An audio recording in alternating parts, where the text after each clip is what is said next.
Hey, Yang. Now it's perfect. Yeah. Okay, I think it's time to get started. Today is our great pleasure to have Professor Yongxin Chen from Georgia Tech. Professor Yongxin Chen now is assistant professor in the School of Aerospace Engineering at Georgia Tech. He got his PhD from University of Minnesota in mechanical engineering. He has a numerous award, including George Axby Best Paper Award from IEEE Transaction Automatic Control, and Best Paper Prize of the Siam Journal on Control and Optimization. He also received the NSF Faculty Career Award in 2020 and the Simons Berkeley Research Fellowship, and many other awards. His current research interests are in the area of control theory, optimization, machine learning, and robotics. He enjoys in developing new algorithms and the theoretical framework for real-world applications. Yongxin, please. Yeah. Thanks, Longe, for the introduction and for the invitation. So it's a great pleasure to present my work here. So today I'm going to talk about. You can hear me clearly, right? Yes. Perfect. Okay, great. So today I'm going to talk about the Markov chain Monte Carlo. So it's one type of algorithm, one type of method to sample from a distributions. So this talk is based on joint work with, is based on 3 papers. So with my collaborators, the first paper is with these 3 collaborators. Then the second one is with a student collaborator. He was at Georgia Tech. Then the last one is the joint work with my student. The problem we are going to study today is the sampling. So in sampling, the goal is to, if you are given a unnormalized distribution, probability distribution, your goal is to draw random samples which follows this distribution. And this problem has numerous applications, and because it can be used for downstream inference task, basically.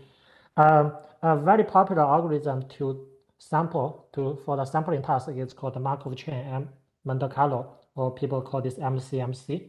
So the basic idea of MCMC is very simple. You construct a Markov chain, Markov chain, and the invariant distribution of this Markov chain is actually the target distribution. You can do that. Then you just need to simulate the Markov chain for long enough time. Then you would hope the samples that you generate from this Markov chain would follow the target distribution. Like in this very simple toy example here, we have a Gaussian mixture target distribution. We construct a Markov chain. Then you just simulate this Markov chain. You see after some time, you just converge to the invariant distributions. Okay, so the MCMC algorithm has been widely used in many different areas like Bayesian inference, uncertainty quantification, molecular dynamics, non-constructive, non-destructive testing, many areas. So whenever there's a task to infer from some distribution, there is a need for MCMC. So let me just quote what Professor DeConis said. MCMC is basically very useful, can be used everywhere. I'm aware many of you here are familiar with optimization. So I think it's good to point out that sampling is very similar to optimization. So in optimization, what you do is you are given a target function f, and your goal is really to find a minimizer. In sampling, what you do is you are given a distribution, which is e to the power minus f, and f is called the potential of the distribution, and your goal is to draw samples from this distribution. Okay. Optimization can be viewed as a special case of sampling, because if you put the temperature parameter here, then this you can reduce the temperature to make this sampling problem. So this distribution would concentrate on the minimizer of f. So therefore, optimization can be viewed as a special case or the limit case of sampling. But the sampling has the advantage that it can quantify. So in optimization, you only get one solution, but the sampling can give you the ability to quantify the confidence level or the uncertainty of the solution. So that's an advantage of sampling. And sampling can also be viewed as a special case of optimization. So to see this, in sampling, let's say pi is your target distribution. If you denote mu to be the distributions of the sample you get, okay, then what you want to do is you just want to make sure mu is equal to pi, because that's the goal, to make them coincide. So therefore, sampling can be viewed as optimization over the manifold of distributions. Okay, so you have this objective function, which is the Ki divergence. So the minimum of this, minimizer of this is equal to pi, mu equal to pi. So it's an optimization problem, but it's an infinite dimensional optimization. So there's a very close connection, as you can see here, between optimization and sampling. And these connections are actually the driving force of the rapid development of the sampling literature over the last many years. And what I'm going to talk about today is also based on the connection between them. A very large class of sampling algorithm or MCMC algorithm is based on this Langevin diffusion. Okay, this is Langevin diffusion is modeled by a stochastic differential equation. So it's very much like a differential equation, except for this last term. If you don't have this noise term, then it's actually differential equation. So the Langevin diffusion, you see the ODE term, which is gradient. This term actually models the gradient flow. So if you don't have this term, then this is actually a gradient flow algorithm for optimization. Now you have this Brownian motion term, which somehow would drive that. So make sure that X doesn't collapse into the minimizer of F. Okay, it can be shown that this Markov chain, okay, this diffusion actually, diffusion has the target distribution e to the power minus F. So it has the desired property you want. And also, if you denote the marginal distribution of xt to be mu t, because it's a random process, so you have to use distribution to model it, then you can prove that mu t would converge to pi. Okay, so this is a very nice property of the Langevin diffusion. This basically means if you want to sample from e to the power minus f, your target distribution, you just need to initiate this with any distribution, doesn't matter. Then you just simulate this diffusion for long enough, then you can achieve your goal. So not only this Langevin diffusion can achieve your goal, it's actually one of the best choice you have. So, and this is captured by this famous result in optimal transport. So what do you do? As we have already seen that the sampling problem can be viewed as optimization problem over the space of distributions and with this objective function. Then it turns out this Langevin diffusion actually corresponds to the gradient flow of this optimization with respect to some metric called the Wasserstein metric, which is induced by optimal transport theory. So this means this is one of the best things you can do to do sampling. Okay, so this is good. So, but if we want to use this for sampling, we need to understand the convergence property, right? Convergence rate. So this result just tells you if you run this Markov chain long enough, you can get what you want, but you don't know how long you need to wait. So it's important to get the convergence rate, just like optimization. So let's say, how do we get convergence rate? So we just need to calculate the decay rate of this objective function. If you do this calculation, you find out is equal to, it's going to be non-positive as expected because it's gradient flow. And it turns out is equal to negative this Fisher information term, which is coincident. But if you want to get the rate, clearly we need some other assumptions, right? So one very popular assumptions in the sampling literature is this logarithmic Sobolev inequality. So it states that this inequality holds for any mu. So if this is a property of the target distribution, if this says if the target distribution pi satisfies this LSR, if for any other probability distribution, this inequality holds. Okay, if we assume this inequality holds, then we can combine this with this decay rate, then we can get this inequality, and this will clearly indicate that you have linear convergence rate of this objective function. So that is one popular assumption using sampling, and this would ensure you have linear convergence rate, which is great. Just two comments before we move on. So one comment is this F here. This inequality here. If the target distribution e to the power minus F, if F is strongly convex, then you can prove this is true. Okay, but it's not necessary. This is sufficient. Okay, and another thing is that what this inequality really tells you is that what? This is the objective function. This is the gradient of the function square. So this is nothing but the gradient dominant condition or the PR condition in optimization. So this can be viewed as a PR condition in the sampling. So it's a counterpart. Okay, and this is all great. So, but before we can really use this in practice, we need something else, right? We need what? We need to discretize this because we cannot simulate a continuous diffusion. So how do we discretize this?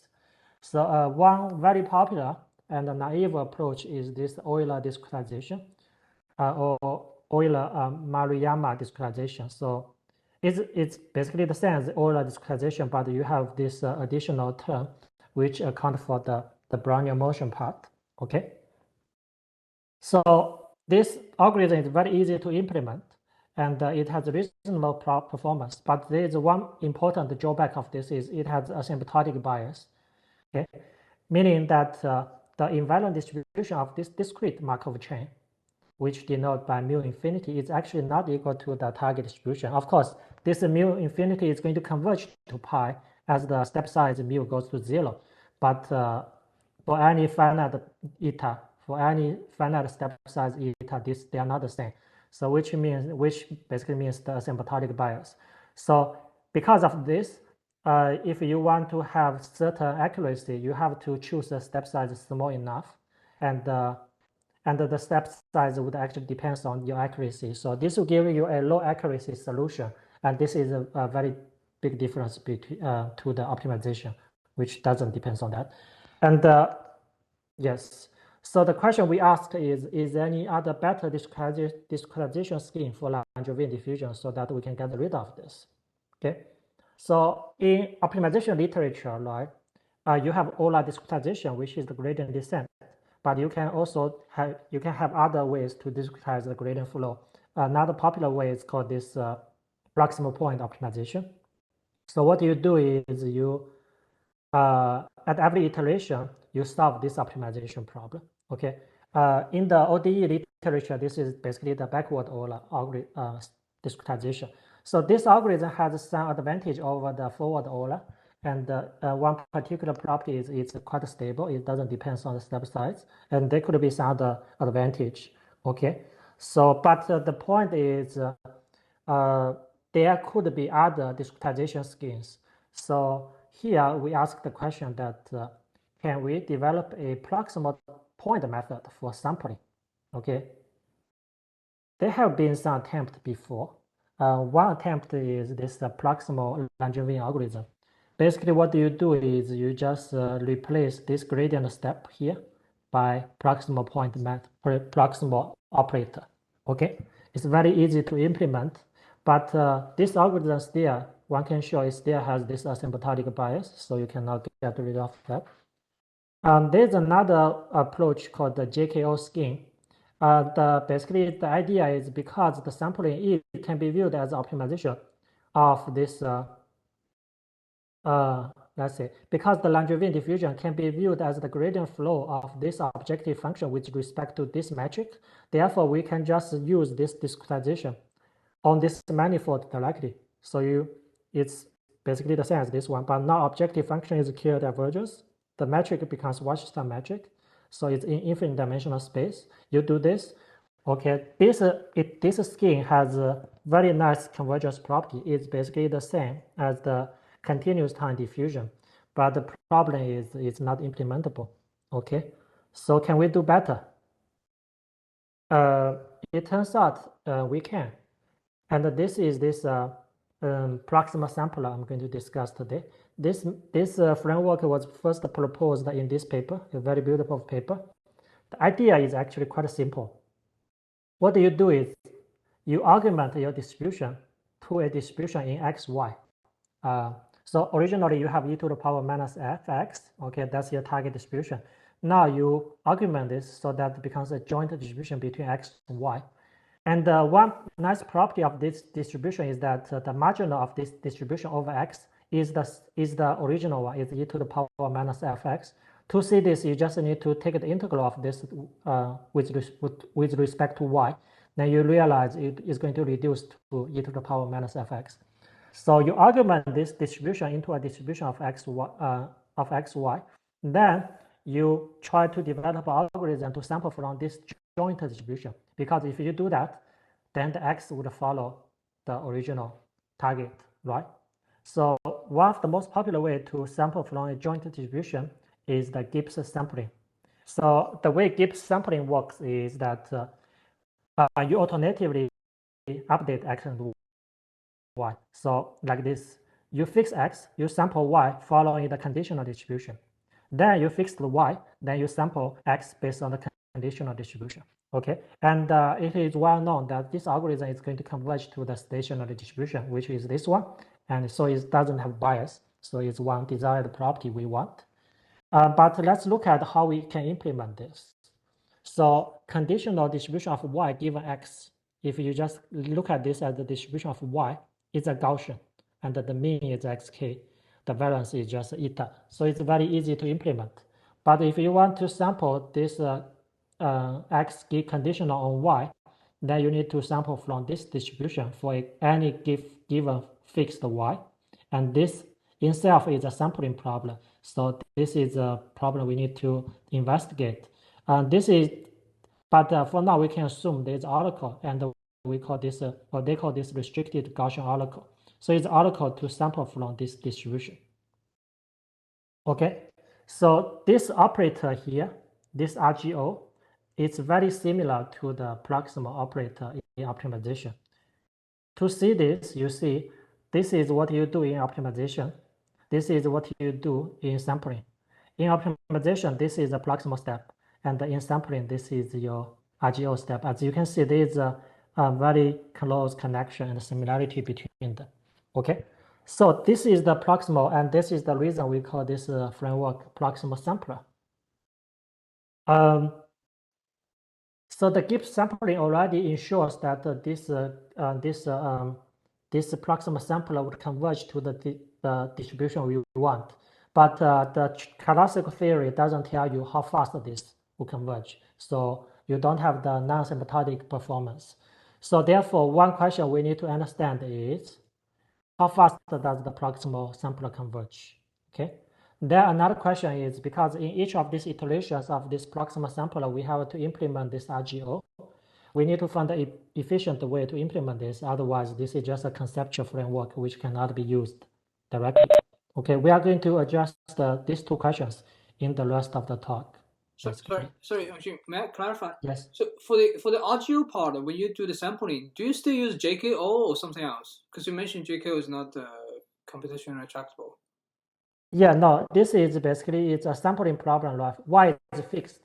So this is just a distribution of X. So there are many. You can use a classical approach. You can use other approach, but it's not. It's different from JKO. You don't have Wasserstein distance or anything. I say sure. It's not the yeah. But you can also view this as a objective function and apply the JKO, do the same thing. That's not. It's not. No, it's not what we do. You see, JKO is this one. Yeah. There's a connection actually. What you point out is there's a connection which I'm not going to talk about. There's a connection between this with JKO. This can be viewed as a special case of JKO when the previous step is actually a Dirac distribution. But that's is just some interpretation. It doesn't help you for the algorithm development. Sure. Okay, that's a good point.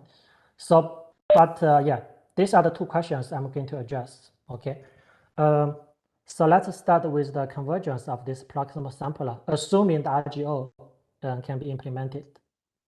Okay, so let me just review some assumptions widely used in sampling literature.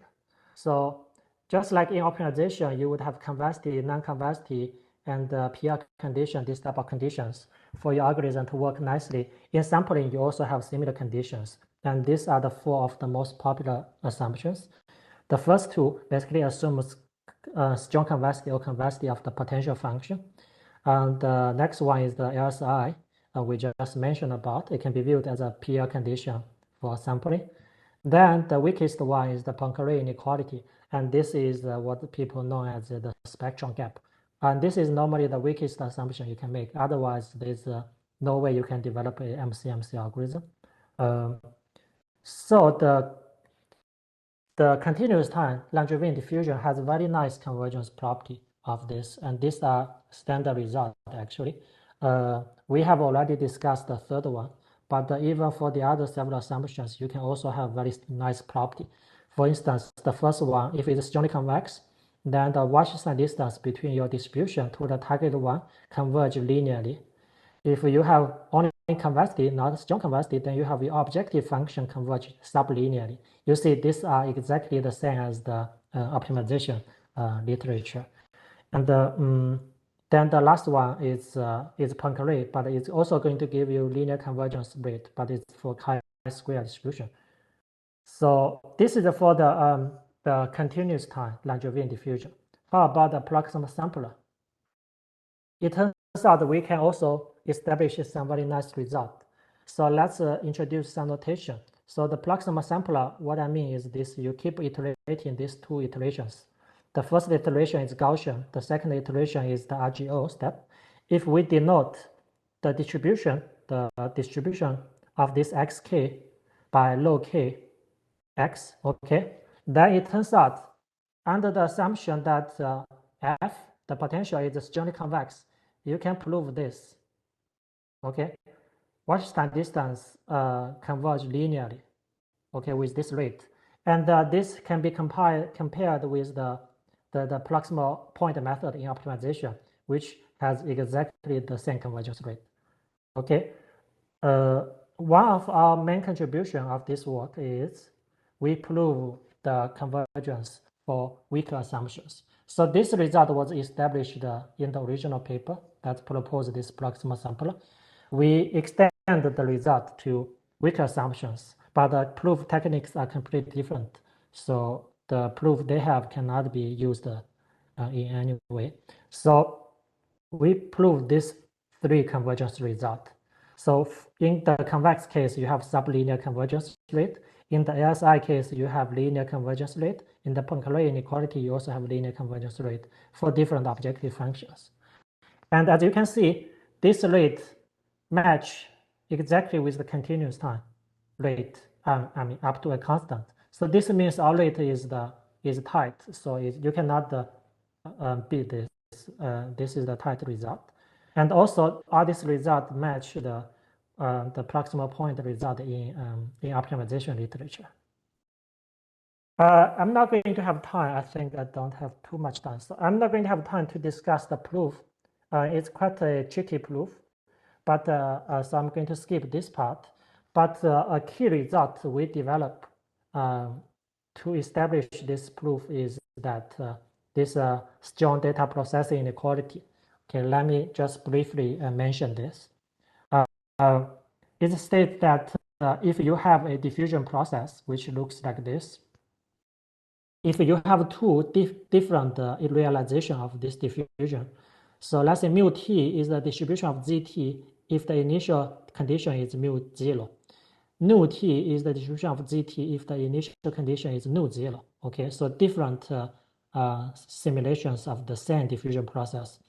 If we assume the nu t, which is one of them, satisfy this inequality, so it's one property. If you assume that, then you can prove the K divergence of this between mu t and nu t is going to be strictly less than mu 0 and nu 0, mu 0 and nu 0. And the contractive rate is actually can be captured by this constant here, which is less than 1.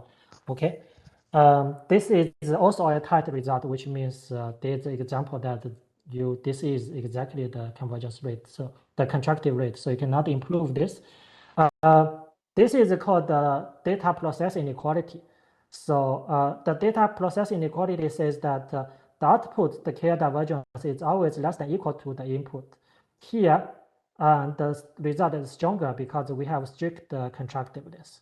So once you have this result, we can apply this result to the two iterations in the proximal sampler. Then we can establish this result. But I'm going to skip how we do that, how we did that. So, sorry, do you have any condition for the BT? BT, you don't. I mean, but the BT is going to affect this. Yes, sure. I see. Yeah, you don't need this. And for some good BT, this one is going to be good because we need this alpha t, and alpha t is captured by nu t, and nu t depends on BT. So there's an implicit dependence there. Okay. Thanks. Okay, so that's the convergence of the algorithm. Then the other question is, how do we implement this RGO? Okay, how do we do that? Let's look at what we need here. What we need is we need to sample from this distribution for a fixed y. Okay. So let's suppose for a moment that f is smooth, and this smooth is in the sense of optimization, which means is the Hessian is bounded. Okay. So if this is the case, you see in optimization literature we know that if you choose a very small mu, then this function is going to have very small conditional number. So which means optimization is going to be simple, right? So the same intuition holds for sampling. So if this one has a very small conditional number, then presumably you should be able to sample from it very easily. And this is exactly the case. So, and this is a very typical result in this line. So if you use step size, let's say 1 over LD, and L is the smoothness, D is the dimension of the problem. Then the rejection sampling, a very standard algorithm in sampling, rejection sampling, need only O1 queries to sample from this distribution. Okay, so if you want to mirror this to optimization, basically if eta is this small, then the conditional number of this is basically O1. Then it's very cheap to solve this. Okay, so if we use this implementation to and combine this with the convergence result we have for the proximal sampler, we can already establish something quite remarkable. So if the target distribution satisfies the Poincare inequality, and if f is smooth, then it turns out, I forgot to put the step size. The step size is this one. If you use this step size, the complexity of this algorithm is going to be LD squared divided by alpha, and ignore the logarithmic dependence. And the previous best result is this. So it has better dependence in other things, and epsilon is the accuracy. And this is logarithmic dependence on the epsilon, so I ignore that. Okay. So at this point, I think it's good to mention that one very big difference between sampling and optimization is that optimization, you can have dimension-free algorithm. In sampling, generally speaking, you cannot. As you can see here, we have a D-squared dependence, and that is, we are not sure if it's a fundamental limit or there's a way to overcome this because it's widely open, this type of questions. So this is in the case when this f is smooth. So in many applications. Hi, Eugene. One question. Sure. Here. Yes. So here you improvement over the existing method because here using a constant step size and the existing results using a decaying step size. No, it's also constant step size. It's in sampling. Normally, you use constant step size. It's not very common to use decaying step size. I see. Yeah. But then, how did they get this epsilon 1 over epsilon complexity? Epsilon is the final complexity. That's a very good question. It's like what I discussed here. You see, in this algorithm we have. Let me go back. Because we use this framework, so it's unbiased. So, and we have this linear convergence property. So that's you have logarithmic dependence. But what they have is they have this, not this one, this algorithm, let's say. This is the Euler discretization. What happens is that this algorithm, the stationary distribution is not equal to the target, but it's going to get close to this one. If you want to achieve certain accuracy, you have to make sure this is very close to this one. And to do that, you have to make your eta very small. So the eta would depend on your accuracy. And of course, then the complexity is going to have a polynomial dependence on your accuracy. That's the problem. Okay. So the eta in the proximal sampler can be a constant. Yes. And it to converge to the yes. distribution. Yeah, here this is not the decaying. They are just fixed your eta, but it has to rely on the final accuracy you want. Okay. Yes. Thanks. Good question. So let me continue. So in many applications, it's actually very common to have potential which is not smooth. So therefore, we consider a more general class of potential, which is basically stated that the gradient of the function satisfies the whole continuity. So when gamma is actually equal to 1, this is exactly the smoothness condition.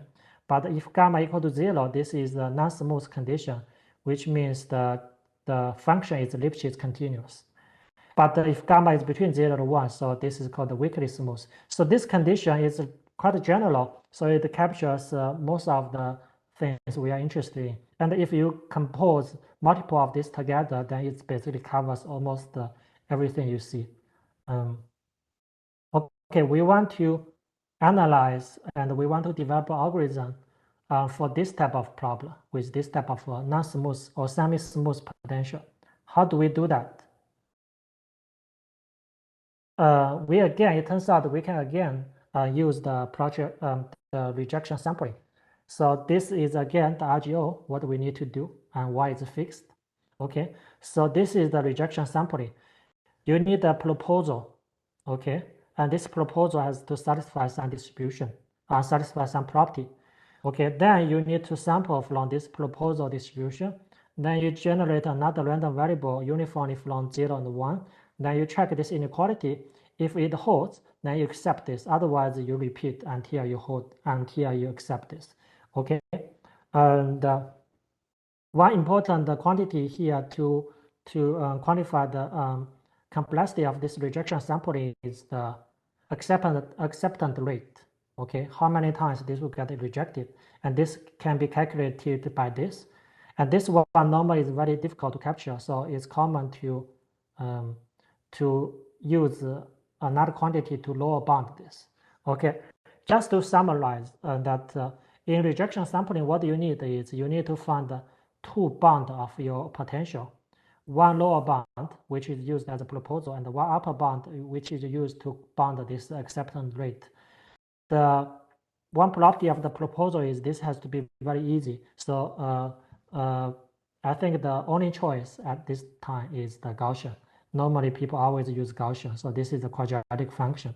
And also, this one has to be bounded below. So if you want to calculate this term, it's also very very standard to assume H2 is also quadratic. Otherwise, this one is very easy, very difficult to bound. So the goal becomes find the two best quadratic lower bound and upper bound of your potential. And your potential is this regularized potential. And this is not that easy if F is not smooth. But it turns out you can still do that. Okay. So this lemma says that if F is semi-smooth with this coefficient, then it turns out you can actually bound this, you can have this result. So it's basically the function, the difference between the function and the linear approximation of the function is going to be bounded above by some quadratic function plus some constant, okay? If the function is smooth, then you don't need this constant because we know that is basically the definition of smoothness.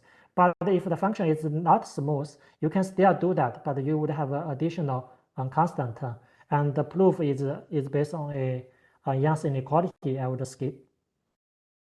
Okay, based on this, we have our construction. We construct the upper bound like this. No, this is the lower bound, H1, and upper bound like this. And these are both quadratic functions. And this W and W star are defined in this way. So once you fix W and W star, these are quadratic functions. Okay. The W star is the stationary point of this F eta y.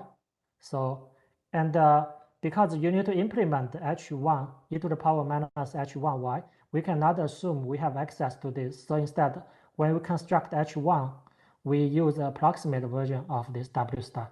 but our accuracy is very low. Okay, so it turns out with this construction, we can prove there are indeed a lower bound and upper bound of the target potential or the regularized potential. And of course, this proposal is very easy. It's a Gaussian distribution. And with this algorithm, this RGO implementation, we find that if eta is about this scale is basically 1 over L, this coefficient, then D. If this is the scale, then it turns out our algorithm, the algorithm we just mentioned, has complexity O1. So this is going to be a constant. So this is a very efficient implementation of the RGO. But of course, the step size is relatively small. But still is one of the best choice at that time. So if we combine this with the proximal sampler property, we can actually get quite interesting result. So again, we have this semi-smooth potential if we assume a target distribution satisfies some inequality, and if we use this step size, okay, then the proximal sampler with this implementation has this complexity. Okay, and again, it depends on epsilon in a logarithmic manner, so I ignore that. And this result is much better than the previous best result in other coefficient. And also it includes the case we just discussed for the smooth setting. For the smooth setting, you just choose gamma equal to 1, then this is L to the power 1. Okay, so this is the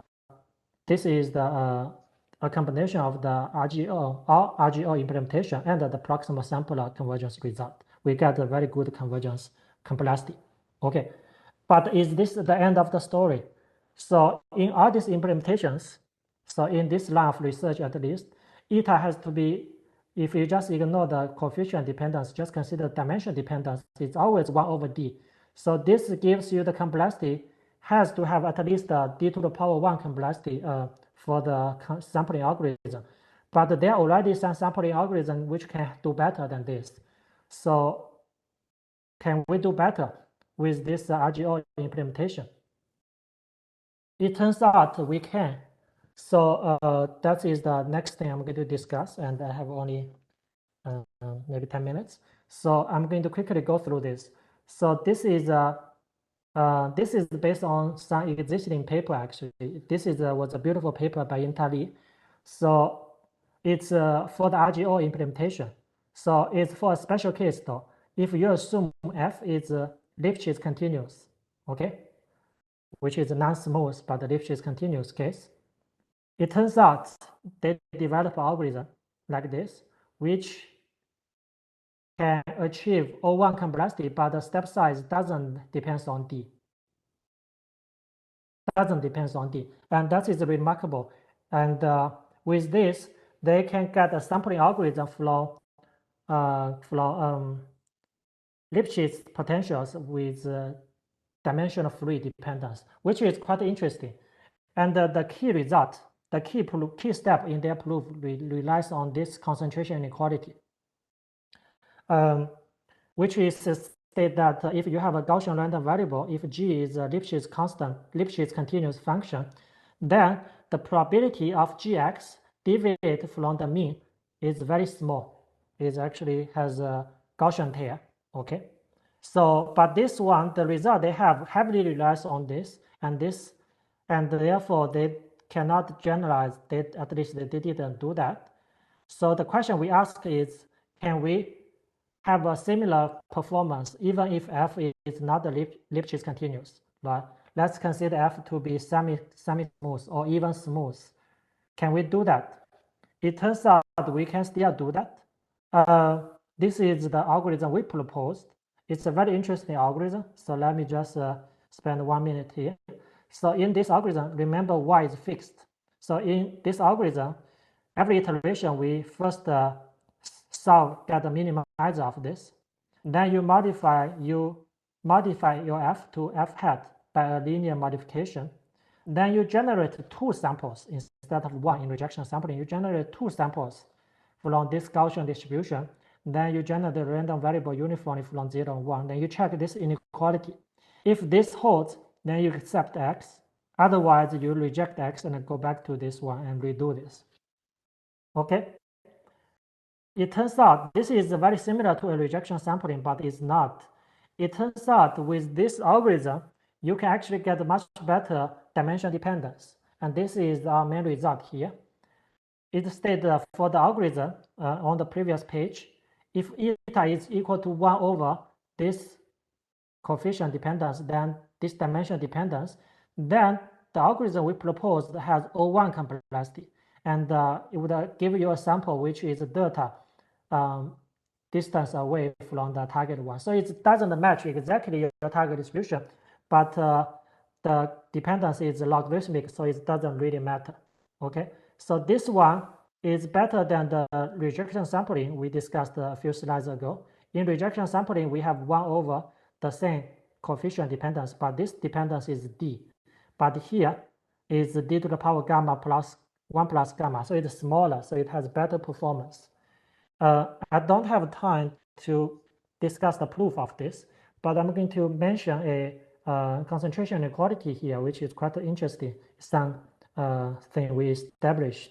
So if you assume you have an x is a random variable Gaussian, and if you have a g is a semi-smooth function, and in addition, if you satisfy this condition, then we can establish that the probability of gx deviate from the expectation of this is also very small. Okay, so this concentration inequality generalized the previous one, the Gaussian concentration inequality for Lipschitz functions. And the first inequality is widely used everywhere in machine learning theory. And this R inequality also generalizes a couple of other concentration inequality, for instance, the Hansen-Wright inequality for quadratic functions. This is more general what we have. So we believe this one can be used in many other areas in statistics or statistical machine learning. So that's the key step. And if we combine all this new RGO implementation, then we can get the very good. Actually, we can get the best complexity result in other settings so far. So, and this is one example. So if you have a smooth potential, if you choose your step size to be 1 over smoothness d to the power 1 over 2, that either in the case where this is strongly convex or pi satisfy this another assumption, you can have this complexity here. Okay, and this complexity is the best so far. For instance, in the strongly convex case, the best previous complexity is this one, which is the same, but this one needs some warm start. So when you read this result, there should be another d dependence here. So our result is much better. And in the case where you have LSI, and the previous best result is just the result I discussed a few slides ago. It has d dimension dependence, where what we have is d square root, so it's much better. And yeah, that's actually when we discovered this result about 2 months ago, and there was a concurrent result developed by Ashra and Chewi, which uses different method, but achieve the same complexity result. And right now, this complexity result is the best in the community. I think that's the end. Let me just summarize my talk. So I discussed a new MCMC algorithm that's to sample from a target distribution. Okay, and the key contributions are we establish a new convergence result under weak assumptions for the proximal sampler. The second one actually I didn't mention too much. Then we develop several efficient realization of RGO, and this realization works even when the potential is non-convex or semi-smooth, which is much general than the previous one. And combine this, we got a new state-of-art sampling complexity in almost all the settings. And these are the 3 papers if you're interested in more details. Oh, the last one should be not in preparation. It has already released, sorry. And let me thank my collaborator, student again, and also my sponsors for support our research. Thanks. I'll be happy to take any questions. Thanks, Yongxin, for this very interesting talk. Any questions so far? Audience? Let me stop. Hi.